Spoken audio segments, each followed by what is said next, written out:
90ஸ் காலகட்டத்தில் சம்பளத்துல போட்டி போட்டு மோதிய நடிகர்கள் யாரெல்லாம் தெரியுமா? இந்தியாவிலேயே முதல் முறையா 1 கோடி வாங்கிய ஹீரோ லிஸ்ட்ல நம்ம ஃபர்ஸ்ட் பார்க்க போறது அமிதாப் பச்சன். பாலிவுட்ல ஒரு மிகப்பெரிய ஸ்டாரா இருந்தவர் தான் அமிதாப் பச்சன். ஒரு நடிகரா தாண்டி கேரக்டர் வைஸ் அமிதாப் பச்சனை எல்லாருக்கும் ரொம்ப ரொம்ப பிடிக்கும். இவர் ஹீரோவா அந்த காலகட்டத்தில் கொடிகட்டி பறந்துட்டு இருந்தாருன்னு சொல்லலாம்.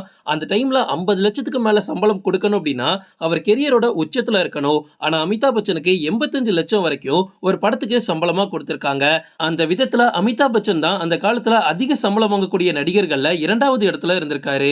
லிஸ்ட்ல நம்ம அடுத்து பார்க்க போறது ரஜினி. இவர் 80ஸ் 90ஸ் காலகட்டத்துல சினிமாவுல என்ட்ரி ஆனதுல இருந்து இவரை சூழ்ந்து பல ரசிகர்கள் அப்படியே தலையில தூக்கி வச்சு கொண்டாடிட்டு இருக்காங்க அப்படின்னு சொல்லலாம். கிட்டத்தட்ட 3 தலைமுறைகள் தாண்டியுமே இன்னைக்குமே சூப்பர் ஸ்டார் அப்படின்னா ரஜினி தான் அப்படின்ற ஒரு முத்திரையை கொடுத்துட்டாங்க.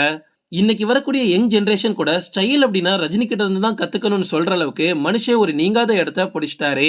அப்படிப்பட்ட நம்ம சூப்பர் ஸ்டார் ரஜினிகாந்த் 60 லட்சம் வரைக்கும் சம்பளம் வாங்கி 3வது இடத்துல இருக்காரு.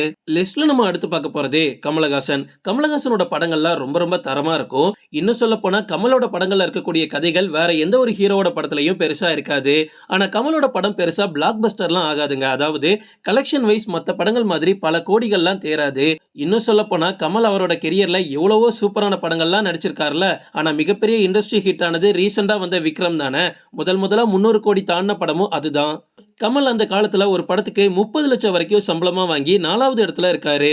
லிஸ்ட்ல நம்ம அடுத்து பார்க்க போறது விஜயகாந்த். விஜயகாந்த் அப்படின்ற ஒரு பெயரை சொன்னாலே எல்லாருமே புகழாரம் சூடிடுவாங்க. அந்த அளவுக்கு இவரை எல்லாருமே கொண்டாடி இருக்காங்க. மத்த நடிகர்களை தாண்டி விஜயகாந்த ஒரு நடிகரா மட்டும் இல்ல ஒரு தலைவராகவும் எல்லாருமே பார்த்து ரசிச்சிட்டு இருந்த காலம் அது. இவரோட படங்கள்ல இருக்கக்கூடிய யதார்த்தத்தையும் தாண்டி இவரோட நேர்மையான குணமும் ரசிகர்கள் மத்தியில ஒரு மிகப்பெரிய பாராட்ட வாங்கிச்சு அப்படின்னு சொல்லலாம். அந்த காலத்துல ஹீரோவா நடிக்கிறதுக்கு இவருக்கு 20 லட்சம் வரைக்கும் சம்பளமா கொடுத்திருக்காங்க. அந்த விதத்துல இவர் 5வது இடத்துல இருக்காரு. சரி, அப்ப முதல் இடத்துல யார் இருக்கா? யார் தான் முதலா 1 கோடி சம்பளமா வாங்கினது அப்படின்ற ஒரு கேள்வி உங்களுக்கு இருக்கும். அதுதான் சிரஞ்சீவி. இவர் தெலுங்குல ரொம்ப ரொம்ப ஃபேமஸான நடிகர்னு நமக்கு தெரியும். நம்ம தமிழ்ல எப்படி நம்ம ரஜினியை கொண்டாடி இருக்கோமோ அதை விட ஒரு படி மேல சிரஞ்சீவியை அவங்க கொண்டாடி இருக்காங்க.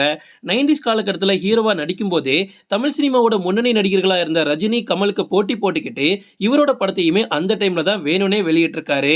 அந்த நேரத்துல இவருக்கு அங்க மவுஸ் பயங்கரமா அதிகரிச்சிச்சு. நம்ம ரஜினி கமலோட படத்துக்கு கிளாஷ் விடணும் அப்படின்னு கரெக்டா அந்த சமயம் பார்த்து ரிலீஸ் பண்ணுவாராம். அதனாலேயே அந்த டைம்ல ஒரு படத்துக்கு 1 கோடி வரைக்கும் இவருக்கு சம்பளமா கொடுத்திருக்காங்க. இவங்க கூட எல்லாம் போட்டி போட்டுக்கிட்டு என்னதான் சிரஞ்சீவி 1 கோடி வரைக்கும் சம்பளம் முதல்ல வாங்கியிருந்தாலும் இன்னைக்கு கமலஹாசன் ரஜினிலாம் 100 கோடிக்கு மேல சம்பளம் வாங்குற அளவுக்கு அவங்களோட மார்க்கெட்டை எங்கேயோ கொண்டு போயிட்டாங்க. அப்ப இருந்த நடிகர்கள்ல இந்தியாவிலேயே இவங்க மட்டும்தான் இப்போ ஹீரோவா தொடர்ந்து நடிச்சிட்டு இருக்காங்க. ஓகே ஃப்ரெண்ட்ஸ், இதோட நான் இந்த வீடியோ முடிச்சுக்கிறேன். இன்னொரு இன்ட்ரெஸ்டிங்கான வீடியோல நம்ம சந்திக்கலாம். Stay tuned.